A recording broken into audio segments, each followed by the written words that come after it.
تو ہماری دستگاہ میں یہ جو استاد ہوتے ہیں، ہماری دستگاہ میں یہ جو استاد ہوتے ہیں، حقیقت میں یہی قوم کی بنیاد ہوتے ہیں۔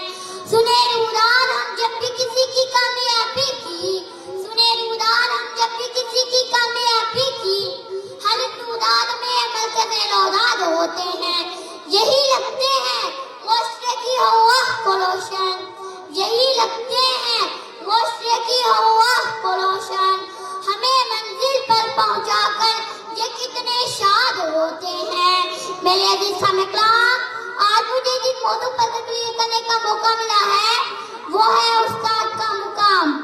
جب مجھے یہ موضوع ملا تو میں سوچ میں پڑ گئی کہ میں اس پر انصاف بھی کر سکوں گی کہ نہیں، کیونکہ مقبول شاعر ادب ایک کلینہ ہے محبت کے کلینوں میں، استاد ایک نگینہ ہے جنت کے نگینوں میں۔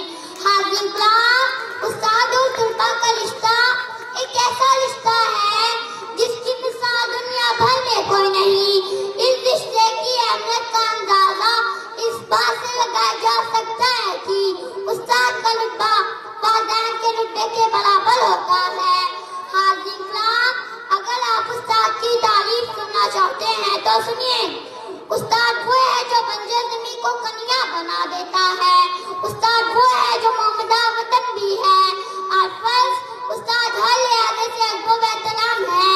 امان غزالی نے بھی استاد کے بارے میں فرمایا کہ میرے حقیقی باپ نے مجھے آسمان سے زمین تک لا دیا، مگر میرے روحانی باپ نے مجھے زمین سے آسمان تک پہنچا دیا۔ خزاں کے موسم میں بھی بہار دیتا ہے، خزاں کے موسم میں بھی بہار دیتا ہے، استاد تربیت سے طلباء کو نکھار دیتا ہے۔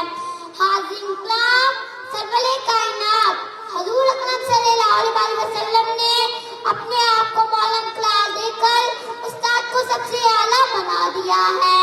اسلام نے استاد کو روحانی باپ قرار دیا ہے، بلکہ میرا تو یہ دعویٰ ہے جس طرح پھولوں کو مہک کی ضرورت ہوتی ہے، سورج کو چمک کی، روح کو جسم کی، اسی طرح ہر معاشرے کو استاد کی ضرورت ہوتی ہے۔ اب آخر میں محمود اپنے تمام طلباء کی طرف سے اپنے تمام اساتذہ جنہوں نے مجھے آج تک ایک لفظ بھی پڑھایا انہیں سلام پیش کر کہنا چاہوں گی۔ تو پیش تو ہے پیشوا تو ہے امام،